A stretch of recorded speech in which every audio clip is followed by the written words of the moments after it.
स्वागत है आप सब लोगों का हमारी एक नई वीडियो में। इस वीडियो में हम डिस्कस करेंगे PM triple S scholarship scheme 2026 के रिगार्डिंग। बहुत सारे स्टूडेंट्स को इश्यूज आ रहे हैं।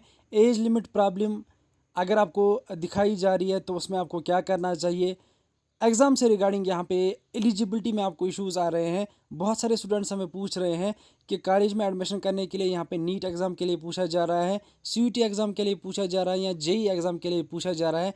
क्या हमें वो कॉलेज सेलेक्ट करना चाहिए कि नहीं करना चाहिए। और चॉइस फिलिंग में यहाँ पे बहुत सारे स्टूडेंट्स को डाउट है कि चॉइस फिलिंग किस तरीके से करनी चाहिए। अगर आपके मार्क्स कम है तो आपको क्या करना चाहिए, अगर आपके पास कैटेगरी नहीं है तो उसके लिए क्या करना चाहिए। और भी बहुत स्टूडेंट्स हैं जो यहाँ पे रजिस्ट्रेशन के रिगार्डिंग पूछ रहे हैं, क्या रजिस्ट्रेशन डेट्स एक्सटेंड हो जाएंगी अगर आपके पास इनकम नहीं है या कोई भी आपको एरर आ रहा है तो उसका सलूशन क्या रहेगा। हम टोटली आपको पूरा गाइड करेंगे इसके रिगार्डिंग। वीडियो ज़रूर एंड तक देखना। सबसे पहले आप सब लोगों से रिक्वेस्ट रहेगी कि अगर आपने अभी तक हमारी चैनल को सब्सक्राइब नहीं किया है, सब्सक्राइब जरूर करना। इसके अलावा हमारे साथ व्हाट्सएप टेलीग्राम पर जुड़ सकते हो, लिंक आपको डिस्क्रिप्शन में दी हुई है, ज्वाइन ज़रूर करना। बाकी जितना हो सके इस वीडियो को शेयर करना अपने दूसरे दोस्तों के साथ। सबसे पहले अगर हम एज लिमिट के रिगार्डिंग बात करेंगे तो मैं आपको बता देता हूं, अगर आपको एज लिमिट का इशू आ रहा है तो एज लिमिट इसमें मैटर नहीं करता है। आपने 12th पास आउट किया हुआ है, आप एलिजिबल हो किसी कोर्स को करने के लिए, वो कोर्स आप फिर इजीली कर सकते हो। अब यहाँ पे अगर आपको एलिजिबिलिटी में एज दिखाई जा रही है तो उस पर आपको ध्यान नहीं देना है। आपका जो पोर्टल आपके सामने आ जाएगा वो आपके 12th के मार्क्स कार्ड के हिसाब से आएगा, जो आपके पास स्ट्रीम होगी उसी के हिसाब से आपको कोर्सेज आएंगे। जैसे कि पीसीबी स्टूडेंट्स यहाँ पे इंजीनियरिंग के लिए एलिजिबल नहीं है तो ऑब्वियसली उनको इंजीनियरिंग के कोर्सेज वहाँ पे दिख नहीं जाएंगे। और जिस हिसाब से आपको कोर्सेज शो हो रहे हैं आप सिर्फ वही कोर्सेज कर सकते हो पीएम ट्रिपल एस के थ्रू, वो अकॉर्डिंगली आपके स्ट्रीम के हिसाब से ही आपको शो हो रहे हैं। तो यहाँ पे एज लिमिट में आपको ध्यान नहीं देना है। अब यहाँ पे इन्होंने क्यों रखा है और यहाँ पे किसी किसी कॉलेज में 30 एज लिमिट रखी गई है तो ये इनकी तरफ से बग है, एरर है और मिस्टेक्स हैं, तो वो यहाँ पे ये ठीक हो जाएंगी, लेकिन इस पर आपको ध्यान नहीं देना है। अब अगर हम यहाँ पे नीट एग्ज़ाम के रिगार्डिंग बात करेंगे या जेई एग्ज़ाम के रिगार्डिंग बात करेंगे तो मैं आपको बता देता हूँ। अगर आप चॉइस फिलिंग करने जाते हो तो यहाँ पे आप नर्सिंग का कोई कॉलेज सेलेक्ट करते हो तो नीट यहाँ पे आपको दिखाया जाता है, तो इस पर भी आपको ध्यान नहीं देना है क्योंकि पहले ही नोटिफिकेशन निकाली गई है इस साल। ना ही नीट आपका देखा जाएगा, ना ही JKBOP का एंट्रेंस आपका देखा जाएगा। यहाँ पे जितने भी कॉलेज हैं नर्सिंग के वो आप सेलेक्ट कर सकते हो, डायरेक्टली आपको सेलेक्ट करना है, उस पर आपको ध्यान नहीं देना है। अगर आप उस पर ध्यान दोगे तो आप फिर यहाँ पे कंफ्यूज हो जाओगे। जो पीएम ट्रिपल एस का कोटा होता है, अलग कोटा, वो नीट के बगैर ही हो जाता है। उस कॉलेज में अगर नीट ज़रूरी भी होगा तब भी यहाँ पे आपको सीट दी जाती है, तो इससे आपको डरना नहीं है, आप सिलेक्ट कर सकते हो।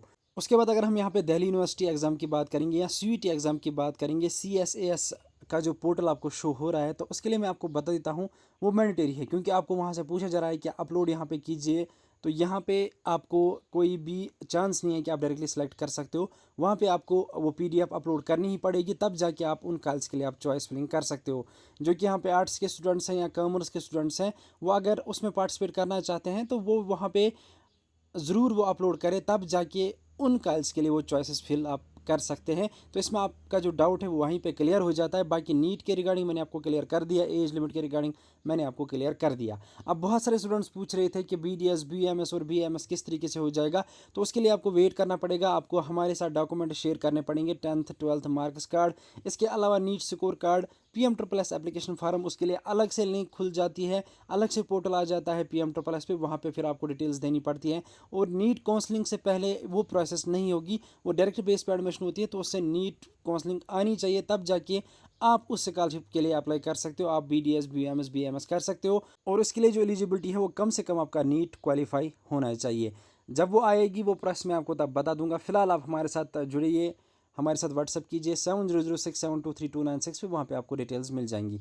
अब यहाँ पे अगर हम चॉइस फिलिंग के रिगार्डिंग बात करेंगे तो मैं आपको बता देता हूँ, जिन भी स्टूडेंट्स के कम मार्क्स हैं वो पहले दूर के कॉलेज रखे। यहाँ पे ओवरऑल अगर आपको मैं बता देता हूँ 400 बिलो अगर आपके मार्क्स हैं तो आपको दूर के कॉलेज रखने चाहिए, नज़दीक के कॉलेज आपको प्रेफर ही नहीं करने चाहिए। उसके बाद अगर आपके जो मार्क्स है वो 400 प्लस है तो आपको यहाँ पे बीच वाले कॉलेज रखने चाहिए, जो इंडिया में सेंट्रल वाले स्टेट्स के कॉलेज है वो आपको प्रेफर करने चाहिए, ताकि आपको कॉलेज मिल जाए। अब अगर आपके 434 44 50 प्लस हैं देन आप पहले नंबर पे वो कॉलेज रखिए जो नज़दीक में आते हैं JNK के, तो आपको वो कॉलेज सेलेक्ट करने चाहिए।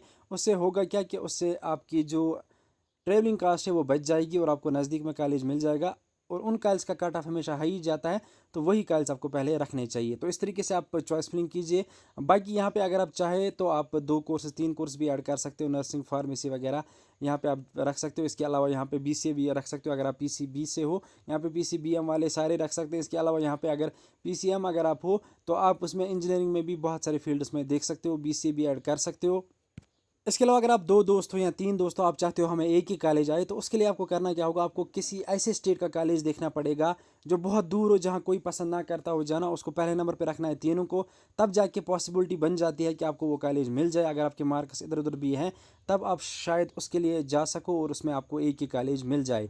तो यहाँ पे अगर आप 100% सिलेक्शन चाहते हो, देन आपको करना क्या चाहिए, आपको सबसे पहले वो कॉलेज रखना चाहिए जहाँ पे कोई जाना ना पसंद करे, जैसे कि बिहार के कॉलेज, जैसे कि तेलंगाना के कॉलेज, जैसे कि पुडुचेरी के कॉलेज, जैसे कि तमिलनाडु के कॉलेज। इसी तरीके से यहाँ पे मिज़ोरम के कॉलेजेस और इसी तरीके से मणिपुर के कॉलेज। ये कॉलेज ऐसे हैं जहाँ पे कोई जाना नहीं पसंद करता है, तो ऑब्वियसली उनको आप पहले ऐड कर सकते हो। अगर आपके 350+ मार्क्स हैं या 390 370 मार्क्स हैं, तो आप उनमें अगर पहले रखोगे तो ऑब्वियसली आपके चांसेस बढ़ जाएंगे। तो ये मेरी तरफ से आपके लिए टिप्स एंड ट्रिक्स हैं चॉइस फिलिंग से रिगार्डिंग। बाकी अगर आपका कोई डाउट है, कुछ और पूछना है, तो हमारे साथ ज़रूर कॉन्टैक्ट करना और कमेंट सेक्शन में ज़रूर पूछना। मिलते हैं किसी अगली वीडियो में किसी और अपडेट के साथ, तब तक के लिए अल्लाह हाफिज़।